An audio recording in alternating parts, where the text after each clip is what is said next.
Pemirsa, Anda kembali di Newsline, masih dengan pembahasan mengenai pertandingan Indonesia melawan Uzbekistan dan banyaknya keputusan kontroversial wasit pada laga tadi malam memang menjadi sorotan kekalahan Indonesia atas Uzbekistan. Namun demikian, tim Garuda Muda harus tetap bangkit untuk bisa merebut peringkat ketiga dan mendapat tiket lolos otomatis ke Olimpiade Paris 2024. Dan pemirsa, untuk membahas laga tadi malam dan peluang tim Garuda Muda, kita akan berbincang dengan pengamat sepak bola Anton Sanjoyo atau yang biasa kita kenal dengan Bung Joy. Bung Joy, gimana nih melihat pertandingan tadi malam? Mungkin bisa direview atau melihat apa sih yang menjadi catatan? Ya, kalau lihat pertandingan tadi malam memang bagi sebagian orang mengecewakan ya. Tapi saya sendiri melihatnya tetap positif. Karena pelajaran yang didapat melawan Uzbekistan itu banyak sekali. Di antaranya ternyata Indonesia ketika menghadapi tekanan tim yang ofensif, tim yang secara fisik lebih unggul, tim yang lebih mendominasi, sulit untuk keluar dari tekanan itu. Jadi dalam waktu 1-2 hari ini saya yakin Sintayong dan kawan-kawan sudah merencanakan hal yang lain ya. Karena kan sejak dari lawan Qatar, lawan Australia, Jordania, bahkan lawan Korea Selatan, Indonesia kan mendominasi gitu loh. Jadi nggak pernah dapat pengalaman melawan tim dengan karakter seperti Uzbekistan. Mereka jauh lebih dominan meskipun gaya bermainnya bukan gaya bermain dominan atau gaya bermain menyerang seperti yang diterapkan oleh Sintayong. Justru mereka bermain dengan pola 4-3-2-1 itu kan lebih balance antara menyerang dan bertahan. Tapi ternyata mereka bertahannya luar biasa kan, belum kebobolan loh sejauh ini, sudah mencetak 14 gol, tidak pernah kebobolan. Jadi memang ini tim yang luar biasa, mereka layak ke final. Dan pelajaran penting adalah Indonesia harus bisa bangkit dari tekanan ketika menghadapi tim yang ofensif gitu loh. Tapi Irak menurut saya tidak sebagus Uzbekistan. Jadi kalau ditanya peluangnya melawan Irak, saya rasa sih peluangnya lebih gede untuk menang ya, langsung kita bisa ke Paris 2024. Jadi di tengah kekalahan, kekecewaan, dan ada tudingan terhadap kecurangan wasit, menurut saya itu tudingan yang berlebihan lah, nggak ada itu.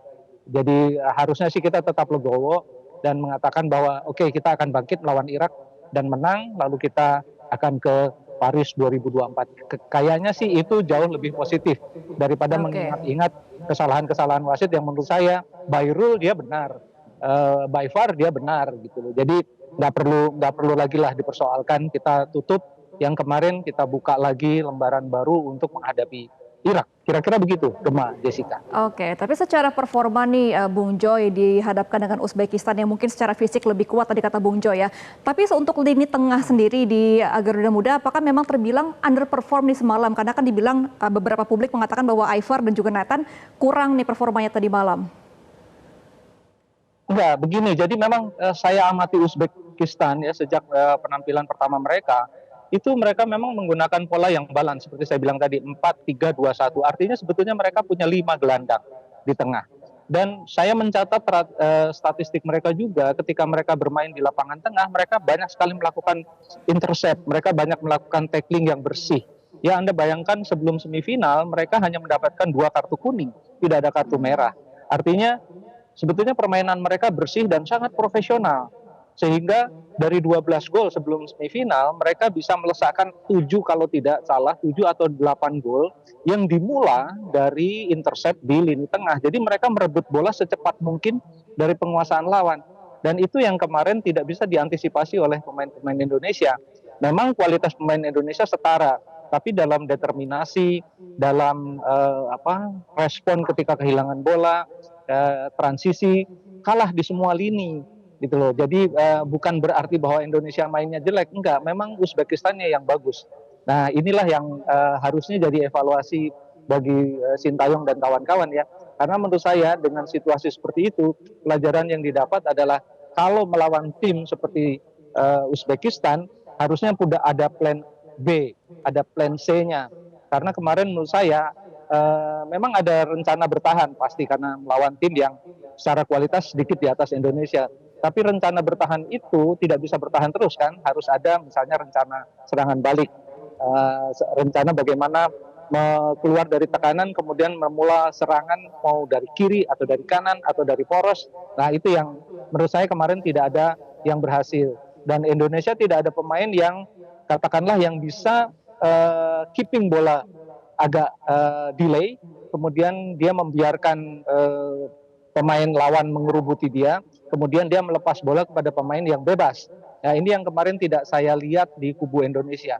Ini yang menurut saya kelemahan ini pasti sudah dicatat oleh Sintayong dan pasti akan menugaskan beberapa pemain, bisa Marcelino, bisa Ivar, bisa Nathan untuk bisa mengemban tugas tersebut. Tapi memang itu tugas yang tidak mudah, ya. Jadi rasanya sih kelemahan-kelemahannya sudah tahu Sintayong dan pasti akan memperbaiki diri di pertandingan melawan Irak.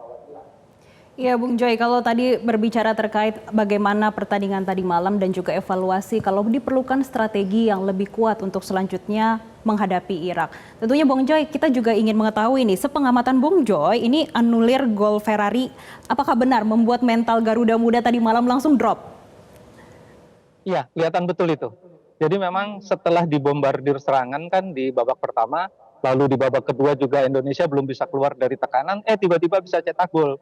Ya kan, euforianya meluap, karena itu kalau itu jadi gol, itu gol pertama loh untuk Uzbekistan ya, ke gawang mereka. Tapi akhirnya memang dianulir, dan anulir itu menurut saya benar, karena secara VAR peraturan bahwa tumit dari Ramadan Sananta memang sedikit lebih lebih jauh ke arah gawang lawan dari pemain terakhir. Jadi memang itu keputusannya benar, walaupun sangat menyakitkan. Nah, setelah dianulir tersebut kelihatan sekali gesture pemain-pemain Indonesia tuh ya seperti gesture orang kalah gitu loh. Ini yang harusnya nggak boleh terjadi. Tapi memang saya bisa mengatakan mudah ya, tapi pasti di lapangan sulit. Tapi sebagai pemain profesional, sebagai pemain yang sudah memperkuat Indonesia, harusnya sih bisa dalam 1 menit 2 menit langsung bangkit ya. Tapi kelihatan betul kok, memang setelah golnya dianulir, kelihatan betul pemain-pemain Indonesia drop dan akhirnya kebobolan. Dan walaupun kebobolannya menurut saya kebobolan yang juga sangat wajar ya, karena memang pemain-pemain Uzbekistan kan memang menekan sejak menit awal. Bahkan kalau tidak ada mistar gawang tuh, itu Indonesia udah bobol 3 kali sebelum gol pertama dari Uzbekistan. Jadi harusnya sih tetap optimis dengan apapun hasil, dan jangan lagi kalau ketinggalan 1 gol harus tetap firm ya untuk bisa tetap melawan, karena pertandingan kan belum selesai. Ya itu mudah dikatakan, tapi para pemain pasti bisa memahami kalau dikatakan bahwa ya setelah ketinggalan tetap harus berjuang. Itu rasanya sih standar ya, pakem baku di pertandingan apapun, termasuk sepak bola. Oke, Bung Jo, ini kan publik masih sangat menilai bahwa wasitnya ini curang ya, dan kontroversial juga keputusan. Dan kira-kira PSSI kan sebelumnya sudah pernah mengajukan pengaduan nih mengenai wasitnya. Apakah PSSI masih bisa mengajukan aduan lagi nih untuk wasitnya? Jadi ketika melawan Qatar pun sebetulnya keputusan wasit itu secara rule, secara peraturan pertandingan memang benar gitu loh. Bahwa ada unsur subjektivitas ya pasti, karena bagaimanapun wasit kan manusia. Nah, waktu ketika melawan Korea Selatan kan justru Indonesia dalam tanda kutip diuntungkan, walaupun enggak juga sebetulnya, karena secara peraturan memang misalnya penaltinya Justin Hubner itu memang harus diulang karena kiper Korea kan keluar kaki dua-duanya gitu. Tapi itu kan ditolong VAR. Banyak sekali kejadian juga yang dalam tanda kutip menguntungkan Indonesia, kok tidak protes apa-apa gitu. Nah, kemarin pun sebetulnya wasit ya wajar-wajar saja menurut saya, karena kartu merah katakanlah untuk Rizky Ridho itu by rule memang harus kartu merah gitu loh. Dan offside-nya Ramadan Sananta by rule memang offside gitu loh. Jadi apa yang harus diperkarakan lagi, karena menurut saya semua keputusan wasit walaupun menyakitkan Indonesia kan sesuai dengan peraturan, kecuali tidak sesuai dengan peraturan ya silahkan saja protes. Tapi protes juga, kalau protes di level internasional itu hanya ditampung di konfederasi, tidak pernah akan ada pengumuman misalnya wasit A, B, C, D dihukum karena protes Indonesia, itu tidak akan pernah gitu loh. Jadi apa yang sudah terjadi di lapangan tidak bisa dianulir oleh protes apapun, itu yang harus dipahami. Dan silahkan saja protes, tapi kan ketika diuntungkan Indonesia kan juga harusnya tahu diri lah gitu ya, bahwa ketika melawan Korea Selatan juga kan gol Korea yang pertama juga dianulir ya kan, karena melalui analisa VAR. Jadi harusnya sih Indonesia bisa menerima lah kekalahan kemarin. Justru itu pelajaran yang bagus sekali ya, supaya anak-anak muda ini 2-3 tahun lagi menjadi pemain tim nasional senior yang sangat tangguh, ya, bisa melawan siapapun termasuk Jepang, termasuk Uzbek, siapapun. Kita punya potensi untuk menjadi salah satu yang terbaik di Asia dengan pelajaran yang didapat dari pertandingan di usia 23 tahun. Kira-kira Ya, gitu, kalau Gemma, Jessica. melihat pertandingan tadi malam berarti Indonesia ini harus menerima kekalahan dengan lapang dada tapi juga mempersiapkan untuk pertandingan selanjutnya melawan Irak. Tapi Bung Joy, kira-kira nanti saat lawan Irak, Sinteyong ini percayakan siapa buat isi Rizky Ridho? Ya, rasanya sih Nathan bisa digeser ke center back ya. Cuma memang posisi center back ini kan Rizky ini salah satu yang paling senior ya. Memang kehilangan besar sih.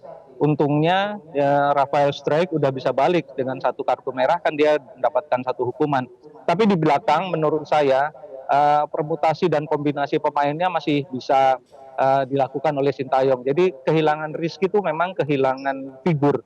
Tetapi pemain seperti Nathan bisa dijadikan pengganti ya. Mungkin posisinya tidak terlalu nyaman bagi dia, tapi dia biasa juga bermain di belakang sih. Jadi rasanya nggak terlalu persoalan lah. Komang mungkin masih tetap akan kalau dia bermain dia akan menjadi 3 center back, tapi dia tidak berada di sentral gitu loh. Mungkin yang ada di sentral bisa digeser siapapun. Karena saya ingat misalnya pada di tim-tim nasional negara lain ya, pemain gelandang bertahan itu bisa aja digeser menjadi center back. Itu bukan hal yang aneh, karena sebetulnya secara posisi perimeternya kurang lebih sama gitu loh. Apalagi kalau ada pemain dengan spesialis libero, pemain dengan posisi nomor punggung 6 itu bisa digeser menjadi center back. Ini nggak ada masalah. Rasanya sih pemain Indonesia masih cukup untuk menggantikan Rizky Ridho. Oke, tadi kan juga Bung Joy mengatakan bahwa Irak tidak seberat Uzbekistan ya lawannya nanti untuk Garuda Muda. Nah, kira-kira prediksi Bung Joy nih, berapa Indonesia versus Irak nanti? Ya, gini, waktu lawan Korea saya bahkan saya berani memprediksi 55-45 ya presentasenya. Lawan Uzbek kemarin jujur saya katakan di sini juga saya katakan bahwa nggak berani saya 50-50 aja udah bagus tuh. Gitu karena Uzbekistan kan salah satu favorit ya. Tapi melawan Irak menurut saya Indonesia kembali saya unggulkan 55-45. Dan untuk mencetak kemenangan, apalagi kan ini kalau misalnya Indonesia lolos itu kan ke Olimpiade, ini sejarah banget ya. Tahun 56 kita lolos tanpa kualifikasi. Kalau sekarang lolos kan bangga betul gitu loh. Tahun 76 Indonesia nyaris-nyaris lolos, kalah adu penalti di GBK ya, Iswadi CS waktu itu. Jadi kalau bisa mengulang prestasi 56, ini luar biasa dan itu harusnya jadi motivasi ya bagi Sananta dan kawan-kawan untuk bisa meraih tiket langsung ke Paris 2024. Jangan sampailah bertemu lagi dengan, kalau kalah kan ketemu dengan Guinea ya, wakil dari Afrika, itu dia negara Afrika Barat, itu bagus juga loh gitu loh. Jadi berat kalau tidak lolos melawan Irak, melawan Guinea akan jauh lebih berat. Jadi now and never, mau lolos ke Paris ya sekarang harus ngalahin Irak. Nggak ada kata lain, harus menang. Saya prediksi ya menang bisa 2-1 atau paling jelek 1-0. Indonesia bisa. 1-0. Baik Bung Joy, tentu kita berharap selanjutnya Indonesia bisa menang dan lanjut ke Olimpiade Paris 2024. Kita akan saksikan nanti ya, hari Kamis berarti Bung Joy ya. Sama-sama kita lihat apakah benar prediksinya. Hari Kamis malam ya. Oke, baik, terima kasih Bung Joy atau Anton Sanjoyo selaku pengamat sepak bola sudah bergabung bersama kami di Newsline. Jelajahi cara baru mendapatkan informasi. Download Metro TV Extend sekarang.